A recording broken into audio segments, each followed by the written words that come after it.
எப்படி தப்பா நினைக்கலாம். உண்மையான காதல் இங்க கொஞ்சமா வாழுது, உலகமே அதுலதான் இன்னமும் சுழலுது. நீ உருகும் வேண்டாம், உலகத்தை வளைக்கவும் வேண்டாம்.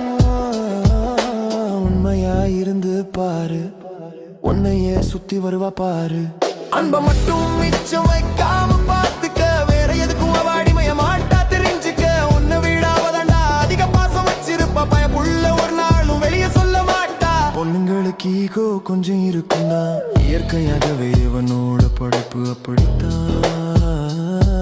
என்ன பண்றது அழகுனாலே ஆணவம் இருக்கத்தானே செய்யும். ஆனா அதையெல்லாம் அன்பால மட்டும்தான் உடைக்க முடியும். பொண்ணுங்களுக்கு என்ன தாண்டா பிடிக்கும், பிடிச்சது என்னவா இருக்கும். தேடி தேடி பார்த்தா ஒன்னும் கிடைக்கல, இந்த பொண்ணுங்க மனசு புரிஞ்சுக்க முடியல. 10 ரூபாய்க்கு பூ கொடுடா போதும், பூ பிடிக்காத பொண்ணுங்க எங்க இருக்கும். ஆனா அந்த பூவுல வாசம் இருக்கணும், அதே நேரத்துல உண்மையான நேசம் இருக்கணும்.